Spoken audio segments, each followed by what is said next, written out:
When you vote on November 7th, New York State Constitutional Convention will be on the ballot. Do you know what's at stake?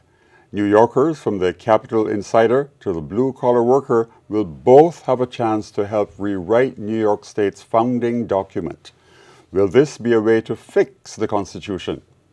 My guest will be with me shortly to discuss this. Also in this program, Kellan Esperance will be talking about obesity in children and teenagers.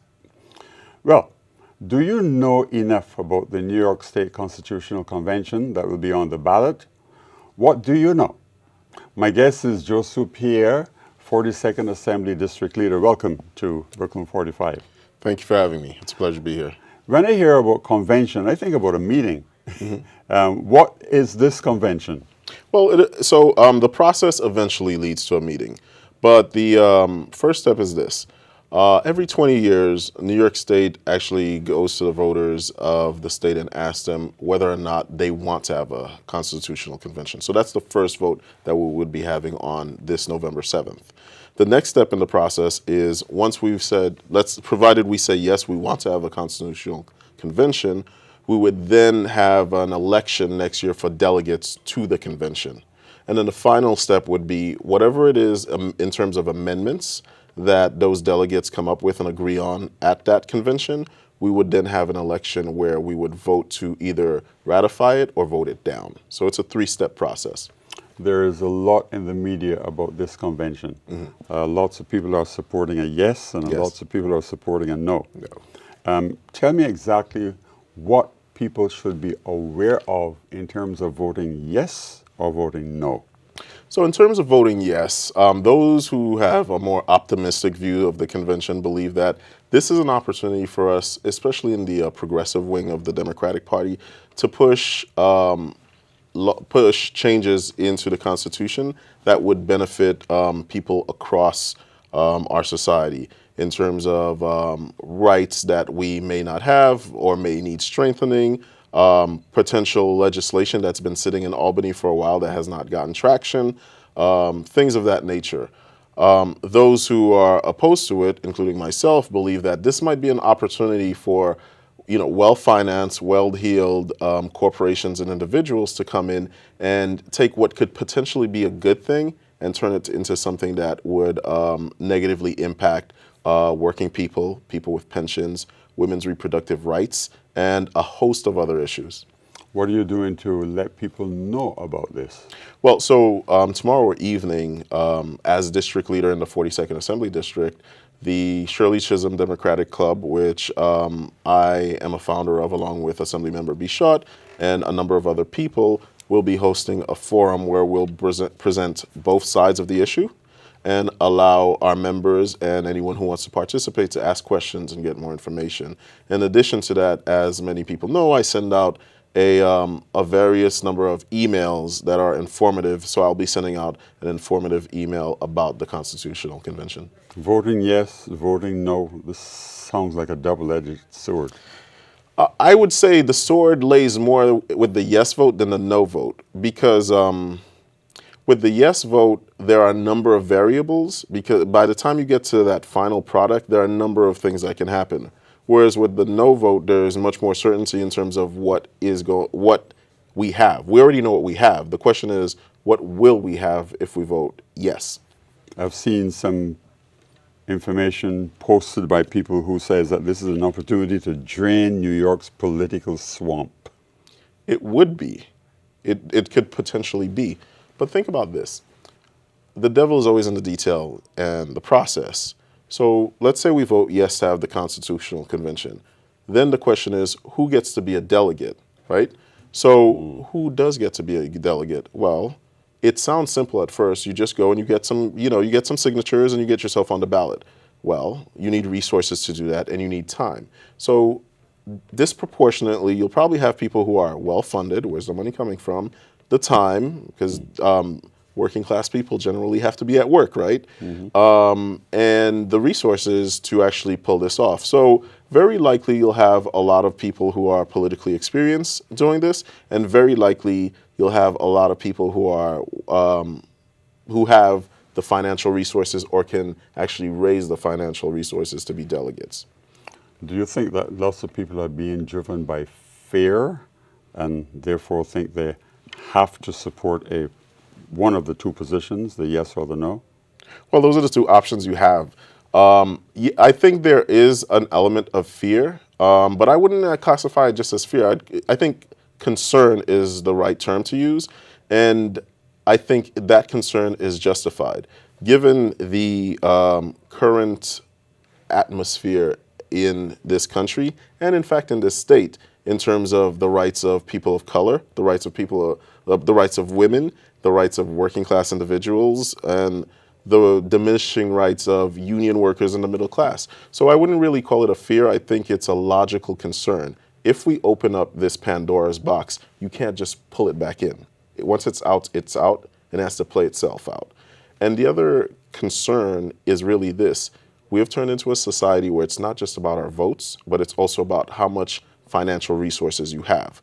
So, we've already learned that our leaders believe that corporations are like people and they have the right to spend lots and lots of money.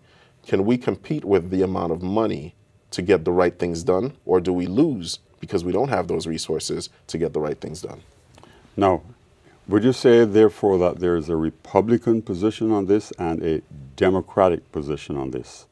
So surprisingly, there are I would say the majority of Democrats that I know are against it. There's generally a no sentiment. And Democratic allies, such as unions, many of the major unions are against this. On the Republican side, I can't speak too much to that, but there are some people that I know that are Republicans who think this is a bad idea, and there are people that I know who are Republicans who are all for it. Is this convention thing a new idea? How often? I think it's every 20 years? Yes, it's every 20 years. It's not a new idea.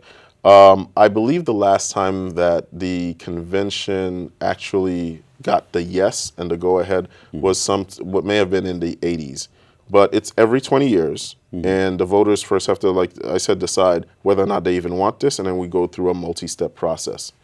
There's a reason why these things are so far apart in years. When you're trying to make that radical a change in our society, you want it to be as stretched out as possible. You don't want a constitutional convention every 2 years. People don't like to vote. Unfortunately. And people go to the polls and they'll just vote for the major candidates. How do you get people to pay attention to this convention, this Constitution Convention?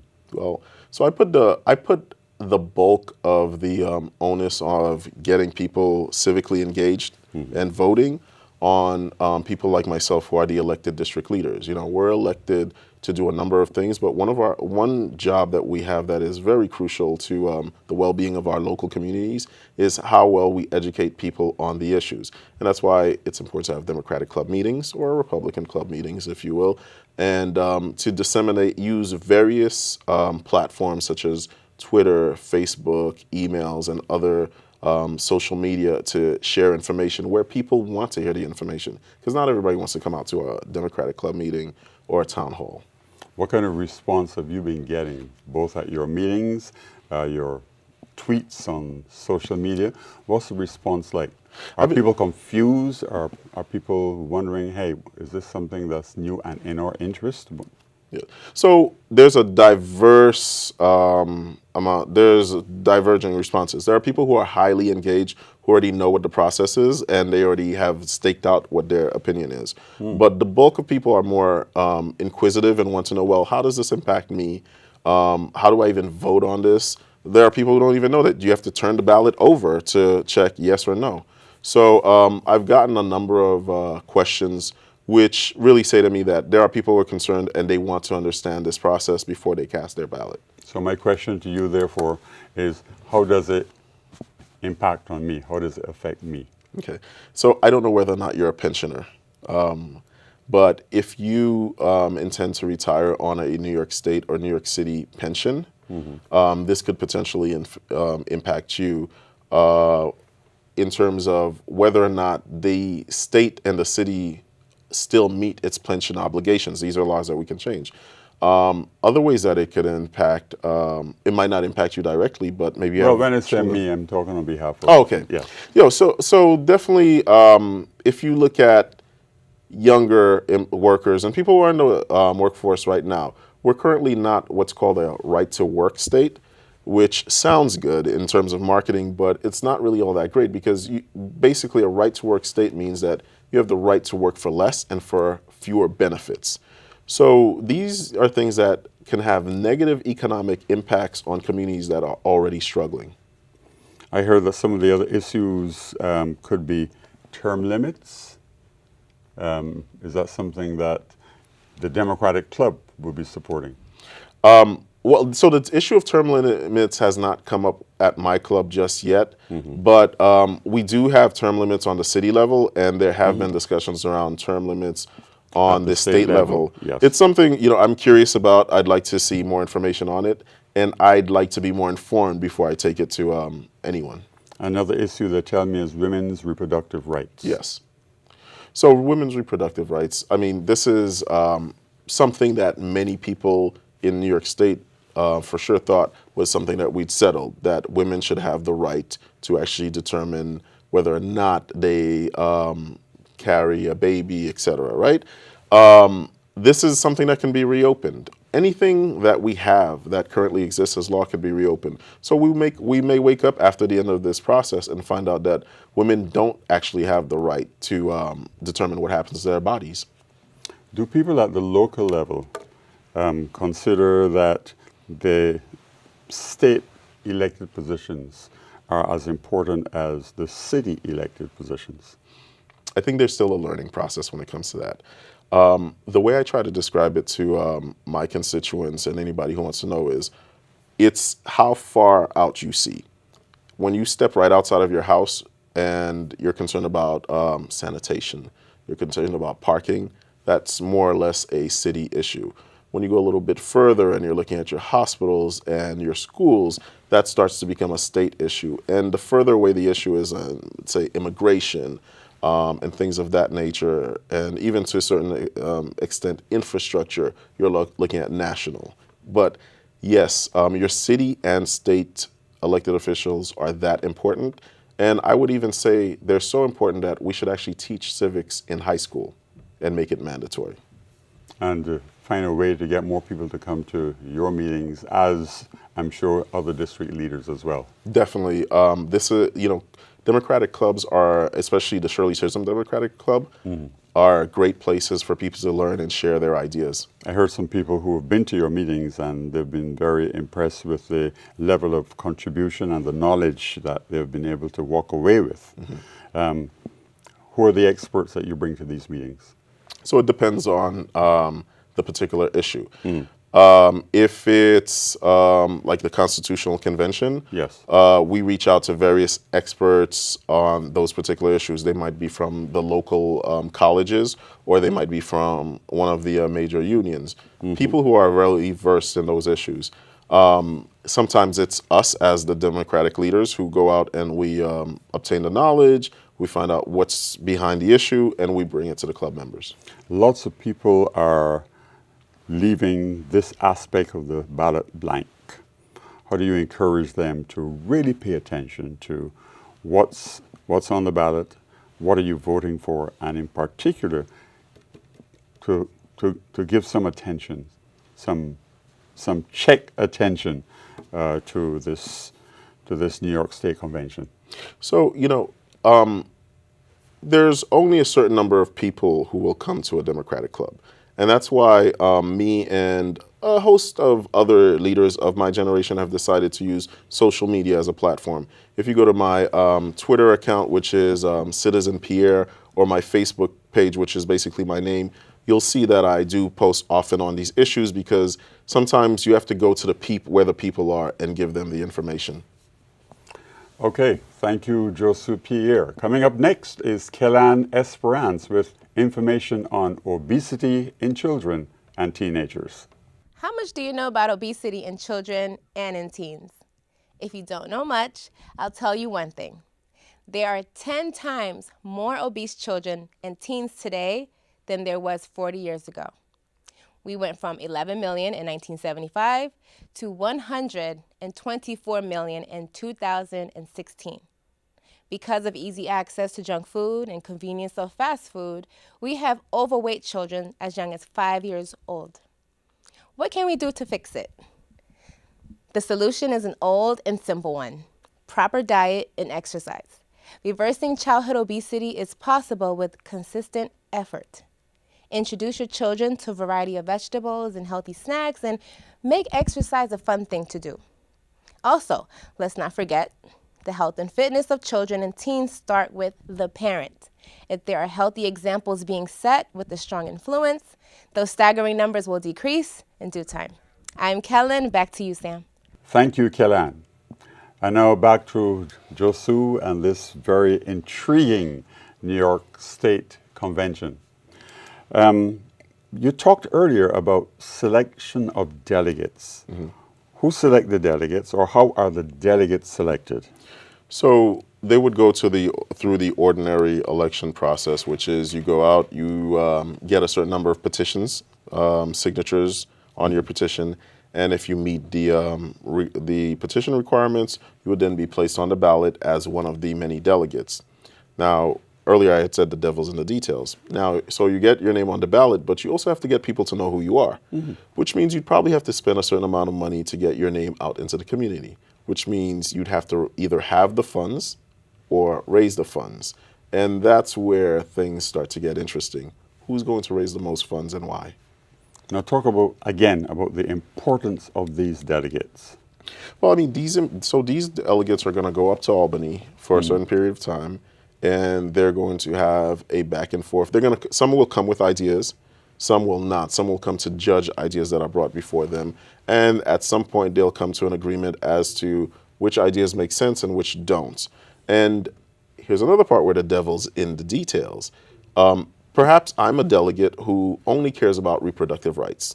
I don't care about housing. I don't care about wages. What am I willing to agree to with another delegate in order to ensure that the one thing that I care about passes? As you know, politics is really about coming to an agreement. So these are things that we have to be concerned about. There's someone who said that there are other ways the state can do things without having a convention and spending millions of taxpayer dollars. What's your response to that? There is a way that we've been doing this, and it's not perfect, but we elect members of the Assembly and members of the New York State Senate to go up to Albany and do this in what I would call more of a piecemeal process. Those bodies and the governor could actually make the same changes that we're suggesting. It's not going to be a one-shot deal, but it could be done piecemeal. And that's one of my concerns. Like, let's say there are 20 things that come down from this constitutional convention, 20 amendments. Do we really believe that we'll be well-versed enough on all 20 to make the right decisions on each one? I don't necessarily believe that's the case.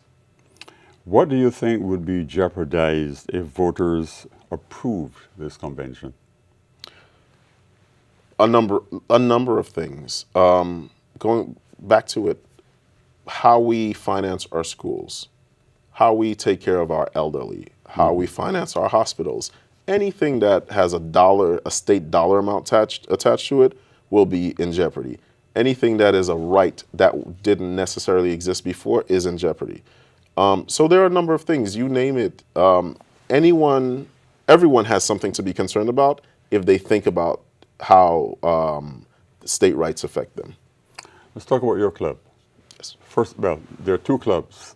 One is the Shirley Chisholm Club, and then there's your local district organization. Yeah. So there's the Shirley Chisholm Democratic Club, which is based in our 42nd Assembly District, and it's a Brooklyn-wide club, but the bulk of our members are from Flatbush, East Flatbush, Ditmas Park, Kensington, and South Midwood. Okay. And we also have our Democratic State Committee, which is composed of members of our local district who have run or been placed on the ballot to run for Democratic State Committee. How do you get people to come up to those meetings? Well, you do a lot of outreach. You engage people on the issues that they really care about. You know, you as a leader have to be able to speak on a number of issues because the homeowner does not necessarily care about affordable housing as much as the person who lives in an apartment. So you have to have a good understanding of your community and speak to those issues. If you can speak to those issues, you have one more reason to get the person to come out and join you. Now, you work with other elected officials. Yes. Do you work with them because they're in your community, or do you reach outside of your community, work with other elected officials? So let's talk first of all, the first one, elected officials within your community. Who are those that you work with? So you have Yvette Clark, you have Assembly Member Rodney S. Short, you have Council Members Jamani Williams and Council Member Matthew Eugene, and you have State Senator Kevin Parker. So that's my localized community. But I've made it a point as a district leader to go outside of the local community because there are a lot of things that we don't know about that do affect us, and there are a lot of potential for alliances, working on things that we do have in common with other communities. So I visited clubs in Park Slopes, Williamsburg, and East New York. What is happening in your community that concerns you the most? I think one of the things that concerns me the most is housing and jobs. It's really an economics, in the grander sense, it's an economic question, but to break it down and target people's real concerns, it's housing and jobs. I meet a lot of people who are really concerned that they won't be able to continue to live in the communities that they grew up in. I meet a lot of people who feel that even though they're working, they're not making enough to meet the bare minimum. And the idea of the American dream is becoming just that, a dream to them. Are people therefore leaving the community for areas that are affordable for them, or people being pushed out of their communities because of persons who find your particular community attractive to them financially? And we know some of the beautiful houses and Yes. beautiful areas in your community, and because they want to take advantage of those facilities to move into the area. Yes, I mean, the first part of your question is, are there people moving out because they believe that they'd probably be able to pursue their dreams somewhere else? That's always the case. It's always the case that, when I was growing up in the 90s, there were a lot of people from the community actually moving to Atlanta. Because it was cheaper and they could afford a home there. So that's always the case. But at that time, there weren't very many people who felt that were being pushed out. Whereas now you have people who say, I want to stay in my community. This is where I believe I could be successful. But the cost of housing is so much that I can't afford an apartment, and I certainly will never be able to afford to buy a home. Do you find that there's a lot of apathy on behalf of expressed by people by not going to the polls or not coming to your meetings? Does this exist to begin with? And well, that's It certainly exists. I would say that the level of apathy is probably the biggest hurdle and the fight that I'm constantly having. I can't tell you how often people say to me, well, why should I vote? Nothing's going to change. But I've seen a lot of change happen from not voting, unfortunately.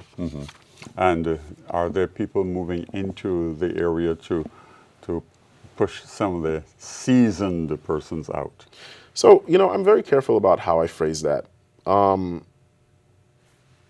We live in a free market economy, and there's a certain level of that we have to accept. If the seasoned people who are already here own their home and they choose to sell it to someone who didn't necessarily live here before, there's very little we can do about that. Now, here's where I do believe there is an element of being pushed out. Are there landlords using legal means to actually jack up the rents for good tenants to actually push them out in favor of people who can pay much higher rents? Yes. And I would also add that those people coming in to pay much higher rents are not getting the level of service that they even deserve. So yeah, there is a negative element, and unfortunately it's not the same as demographics change. There seems to be more than just an invisible hand at play. The New York State Constitution Convention in November. You got 30 seconds. Tell people that they need to come out? You know, the voters definitely need to come out to vote. This is not, you know, every election is important, but this is one is very important. This is your opportunity to decide whether or not major changes are going to be made. And to be a part of those changes. And to be a part of those changes. And I encourage you to vote no. You said it. Thank you, Josue Pierre. And for people who you know who may have missed this program, or if you want to see it again, it's on our Brooklyn 45 TV YouTube page. We'd love to hear from you. Post your comments on our Facebook page, Brooklyn 45 TV, or email us at info@brooklyn45.com. On behalf of our entire Brooklyn 45 team, I'm Sam Tate.